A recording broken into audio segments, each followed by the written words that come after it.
सियावर रामचंद्र भगवान की, सियावर रामचंद्र भगवान की। जगत जननी मां भगवती जानकी की, जगत जननी मां भगवती जानकी की। जयकारा वीर बजरंगी, हर हर महादेव। बाबा गरीबनाथ की इस पावन धरा को कोटि कोटि नमन करते हुए मैं आज के इस चुनावी जनसभा में आप सभी मुजफ्फरपुर से जुड़े हुए बहनों और भाइयों का हृदय से स्वागत करता हूं, अभिनंदन करता हूं। बहनों और भाइयों, आज की इस चुनावी सभा में उपस्थित यहां के लोकप्रिय सांसद और केंद्रीय मंत्री डॉक्टर राजभूषण चौधरी जी, उत्तर प्रदेश सरकार के परिवहन मंत्री श्री दयाशंकर सिंह जी, महापौर मुजफ्फरपुर श्रीमती निर्मला साहू जी, मध्य प्रदेश के पूर्व गृह मंत्री श्री नरोत्तम मिश्रा जी, आज के इस कार्यक्रम में उपस्थित भारतीय जनता पार्टी के जिलाध्यक्ष श्री विवेक कुमार जी, जिला प्रभारी रमेश श्रीवास्तव जी, मुकेश शर्मा जी, हरिमोहन चौधरी जी, धर्मेंद्र कुशवाहा जी, रामेश्वर कुशवाहा जी, रामबाबू कुशवाहा जी, डॉक्टर मोनालिसा जी, फेकूराम जी, दीपक बंका जी, रंजीत सानी जी, विकास गुप्ता जी, नंद किशोर जी और चुलबुल साई जी, और जिनके लिए आशीर्वाद मांगने के लिए हम आए हैं, एनडीए के प्रत्याशी श्री रंजन कुमार जी और उपस्थित बहनों और भाइयों, मुजफ्फरपुर मिथिला साम्राज्य की अत्यंत प्राचीन स्थली के रूप में जानी जाती है। यहीं से कुछ दूरी पर सीतामढ़ी में मां जानकी का जन्म हुआ था। महाराज जनक, जिन्हें विधेयराज के रूप में पूरी दुनिया जानती है, ऐसी पावन धरा जहां पर बाबा गरीबनाथ बिहार के देवघर के रूप में, जिनकी अपनी बाबा धाम के रूप में अपनी पहचान है, ऐसी पावन धरा को मैं कोटि कोटि नमन करते हुए आज इस मुजफ्फरपुर की धरती को आप सभी उपस्थित बहनों और भाइयों से अपील करने के लिए आया हूं। बहनों और भाइयों, आखिर कौन से वे कारण हैं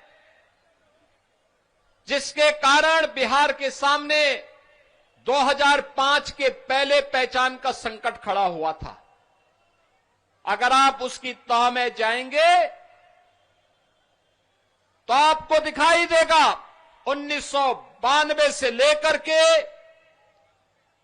2005 के बीच में यही वह बिहार है जिस बिहार में जाति के आधार पर समाज को बांटने का जो गंदा खेल हुआ था, उस जातीय विभाजन ने किस तरीके से पूरे बिहार के अंदर जातीय संघर्षों को और नरसंहार को अंजाम दिया था।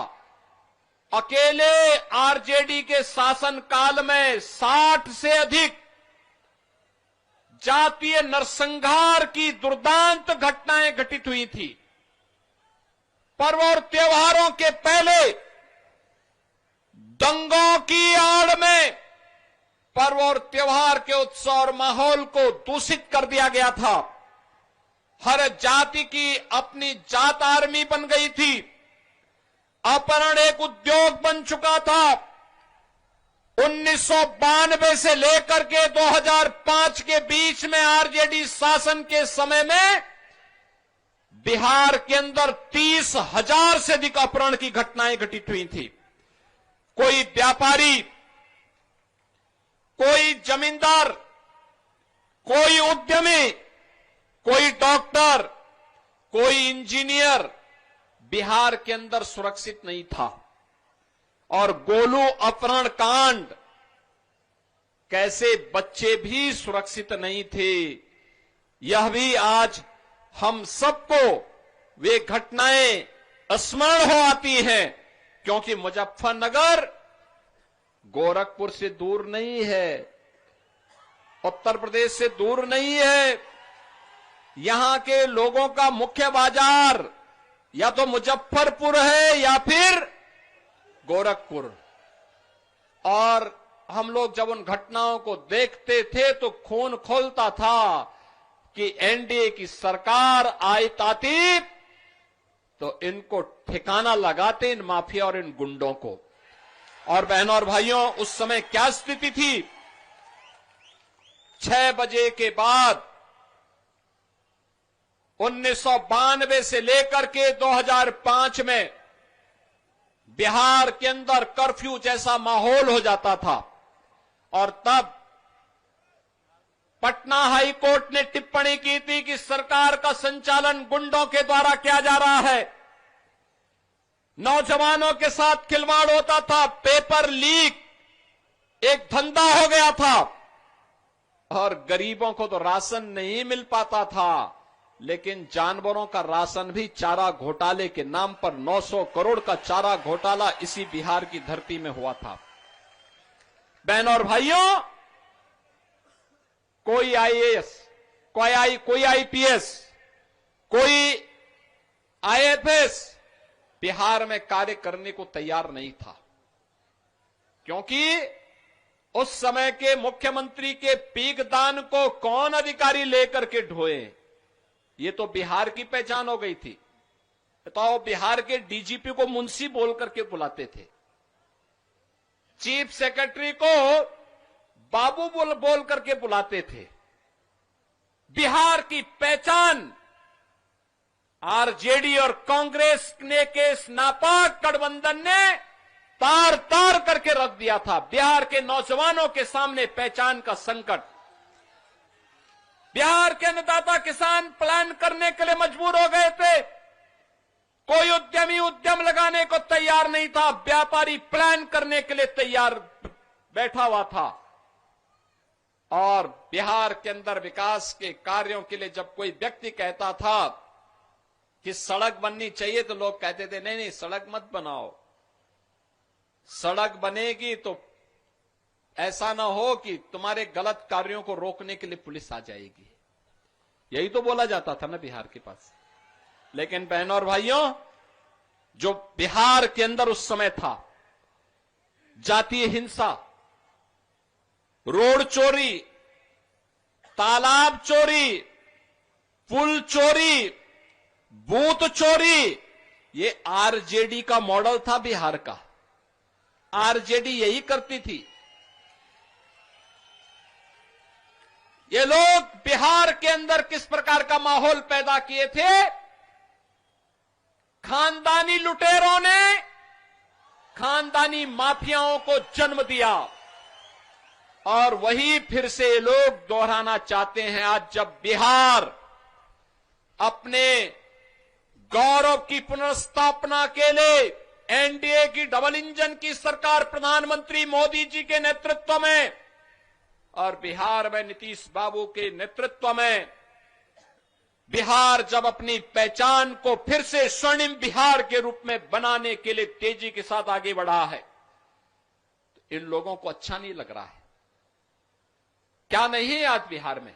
कनेक्टिविटी, सड़क की कनेक्टिविटी, 4 लेन, 2 लेन, सिंगल लेन की सड़कें, रेलवे की कनेक्टिविटी, एयर कनेक्टिविटी। मुझे याद है 2020 के पहले एक बार मैं गोरखपुर से दरभंगा की तरफ जा रहा था, 12-14 घंटे लगे थे। और बहनों और भाइयों, आज मैं लखनऊ से चला हूं, मात्र 45 मिनट में मैं दरभंगा पहुंच गया। एयर कनेक्टिविटी, इनलैंड वाटरवे यानी जल मार्ग की सुविधा, हल्दिया से पटना होते हुए अयोध्या तक और प्रयागराज तक जलमार्ग की सुविधा भी। बिहार के अन्नदाता किसानों की उपज को, यहां के मखाना को दुनिया के मार्केट तक पहुंचाया जा सके, सस्ते में पहुंचाया जा सके और मुनाफा यहां का व्यापारी और यहां का किसान कमा सके। मखाना बोर्ड का निर्माण करने के साथ ही जलमार्ग की सुविधा, कार्गो की सुविधा, ड्राई पोर्ट की सुविधा और बिहार और उत्तर प्रदेश के साथ बेहतर कनेक्टिविटी हो सके, इसके लिए तो हमारे परिवहन मंत्री वे बिहार के ही रहने वाले हैं। उत्तर प्रदेश मंत्री उत्तर प्रदेश में है, रहने वाले बिहार के हैं और इसीलिए कैंप कर रहे हैं कि बिहार की कनेक्टिविटी को बेहतर बनाने के लिए अब उत्तर प्रदेश से भी योगदान देंगे। और इसलिए बहनों और भाइयों, आज मैं आपके पास आया हूं कहने के लिए, आज बिहार के पास आईएम है, एम्स है, मेडिकल कॉलेजेस की श्रृंखला है, इंजीनियरिंग कॉलेजेस की श्रृंखला है। आज बिहार में विकास का वह सब कार्य हो रहा है जो बिहार के नौजवानों के सामने एक नई पहचान उन्हें प्रदान कर रहा है। अन्नदाता किसान को प्रधानमंत्री किसान सम्मान निधि का लाभ मिल रहा है, व्यापारी को व्यापारी सुरक्षा की गारंटी मिल रही है, उद्यमी को निवेश की गारंटी मिल रही है और बिहार आज बेहतर और स्वर्णिम बिहार की मौर्य काल की याद को फिर से स्मरण कराते हुए अपने उस गौरव के साथ आगे बढ़ रहा है जिस बिहार ने कवि महात्मा बुद्ध को ज्ञान प्रदान किया था, जिस बिहार ने महावीर जैन को जन्म दिया था, जिस बिहार में महाराज कामेश्वर सिंह जैसे राजाओं ने शासन व्यवस्था को शिक्षा के साथ, संगीत के साथ, संस्कृति के साथ, कला और अध्यात्म के साथ जोड़ने का काम किया था। ये वही धरती है जहां पर मिथिला और भोजपुरी संस्कृति को छठ गीतों के माध्यम से पद्म पुरस्कार से सम्मानित शारदा सिन्हा ने वैश्विक पहचान दिलाने का काम किया था। ये वही बिहार को उसकी पहचान दिलाने का काम हो रहा है जिस बिहार को आरजेडी ने पहचान का मोहताज बनाया था, अपराध के गढ़ के रूप में स्थापित किया था।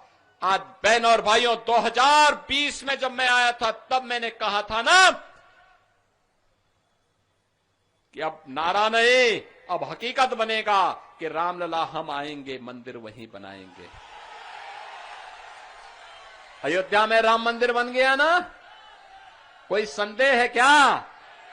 और अब तो सीतामढ़ी में भी मां जानकी का भव्य मंदिर का निर्माण हो रहा है। आप मुझे बताओ, ये मंदिर का निर्माण क्या लालू एंड कंपनी करती क्या ये लोग करते क्या आरजेडी करती? क्या कांग्रेस करती? क्या समाजवादी पार्टी करती? ये तो मोदी जी के नेतृत्व में एनडीए ही ये काम कर सकता है। विरासत का भी सम्मान और विकास भी और सुरक्षा भी और समृद्धि भी, यानी विकास और विरासत भी, समृद्धि और सुरक्षा भी, ये केवल एनडीए दे सकता है। देश के अंदर मोदी जी, बिहार के अंदर नीतीश बाबू के नेतृत्व में काम तेजी के साथ आगे बढ़ रहा है और स्वर्णिम बिहार की ओर हम आगे बढ़ रहे हैं। और बहनों और भाइयों, यही कहने के लिए मैं आपको याद दिलाने के लिए आया हूं। आपने गांधी जी के 3 बंदरों की बात सुनी होगी ना, सुना है ना? गांधी जी के 3 बंदर थे, लेकिन गांधी जी ने उनको सिखाया था बुरा मत देखो, बुरा मत सुनो और बुरा मत बोलो। लेकिन आज इंडी गठबंधन का जो महागठबंधन बना है, अपनी ठगी के महाजाल को फैलाने के लिए इनके 3 बंदर पप्पू के रूप में, टप्पू के रूप में और अप्पू के रूप में पूरे बिहार को फिर से पहचान के संकट के दौर से गुजारने का काम कर रहे हैं। एक सच बोल नहीं सकता, एक सच सुन नहीं सकता और एक सच देख नहीं सकता।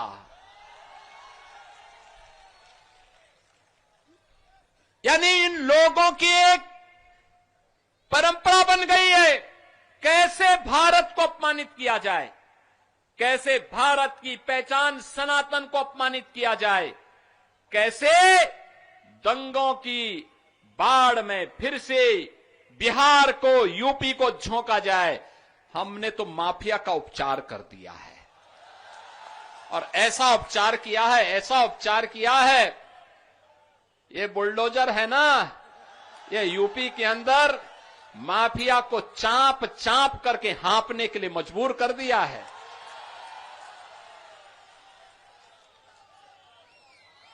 माफिया आज वहां पे जहन्नुम की यात्रा में जा चुका है।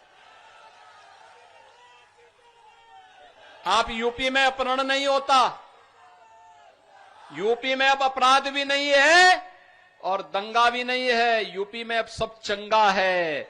और उसी चंगा के लिए आज आपका आह्वान करने के लिए आए हैं कि एनडीए ही बिहार को स्वर्णिम बिहार बना करके चंगा करने का काम करेगी। लेकिन इसके लिए बिहार में एनडीए की सरकार चाहिए। एनडीए के लिए मुजफ्फरपुर से रंजन कुमार चाहिए। सहमत है ना? सहमत है ना? सब लोग सहमत है ना? देखो, बीजेपी का मतलब, एनडीए का मतलब, जहां पे विरासत की भी पहचान हो, मां जानकी का मंदिर बनेगा, भगवान बुद्ध की विरासत को आगे बढ़ाने का काम होगा, भगवान महावीर की विरासत को आगे बढ़ाने का काम होगा, विद्यापति की धरती को फिर से एक नई पहचान दिलाई जाएगी, महाराज कामेश्वर सिंह की परंपरा को फिर से उन्नत किया जाएगा और शारदा सिन्हा की मिथिला और भोजपुरी की संस्कृति को फिर से वैश्विक पहचान दिलाने के लिए आज मोदी जी के नेतृत्व में जो काम प्रारंभ हुआ है उसको भी सम्मान दिलाया जाएगा। माखाना बोर्ड बना करके उद्यमी को, व्यापारी को सम्मान करवाया जाएगा, अनेक युवाओं को कार्य करने का अवसर प्राप्त होगा। आज बिहार में नौकरी भी है, रोजगार भी है, किसान को सम्मान है, सुरक्षा भी है। आज उद्यमी बिहार के अंदर निवेश करने के लिए इच्छुक है, आना चाहता है, इमर्जिंग टेक्नोलॉजी को लेकर के आना चाहता है। लेकिन इसके लिए बिहार के नौजवानों को फिर से अंगड़ाई लेनी होगी। बड़ा प्रतिभाशाली है हमारा बिहार का नौजवान, जहां जाता है अपनी प्रतिभा का छाप छोड़ता है, अपनी प्रतिभा का छाप छोड़ता है। दुनिया के अंदर जहां कहीं गया, प्रशासन में, पुलिस में, व्यवस्था के किसी को टेक्नोक्रेट के रूप में, किसी भी अन्य रूप में अपनी पहचान से पूरे क्षेत्र को, हर नागरिक को अभिभूत करता है। और बहनों और भाइयों, ये आरजेडी, ये कांग्रेस, इनके जितने सहयोगी हैं, ये तो बिहार के विकास के ग्रहण है, ग्रहण। इनको आने नहीं देना है, हरगिज आने नहीं देना है। ये लोग जाति के नाम पर फिर से लड़ाएंगे, माफियाज को यहां पे प्रश्रय देंगे, उन्हें अपना शागिर्द बनाएंगे। लेकिन हमें बंटना नहीं है, बटेंगे तो एक रहेंगे तो सेफ रहेंगे, एक रहेंगे सेफ रहेंगे। और यह कार्य केवल एनडीए कर सकता है। और इसलिए बहनों और भाइयों, 6 नवंबर को होने वाले चुनाव में रंजन कुमार को भारी बहुमत से विजयी बना करके भेजना है। बना के भेजेंगे, आशीर्वाद मिलेगा। दोनों हाथ उठा करके थोड़ा बोलिए, दोनों हाथ उठा करके, दोनों हाथ, जहां तक मेरी आवाज जा रही है, दोनों हाथ उठा करके रंजन कुमार को विजयी बनाएंगे। लेकिन ये तभी होगा जब आज से लेकर के 6 नवंबर तक घर घर जाकर के एक एक मतदाता को मतदान करने के लिए आप लेकर के जाएंगे और कमल चुनाव चिन्ह पर भारी बहुमत से विजयी बनाने में योगदान देंगे ना? सहमत हैं? तो मेरे साथ बोलेंगे, भारत माता की, भारत माता की, भारत माता की जय श्री राम, जय श्री राम। नमः पार्वती पतिये हर हर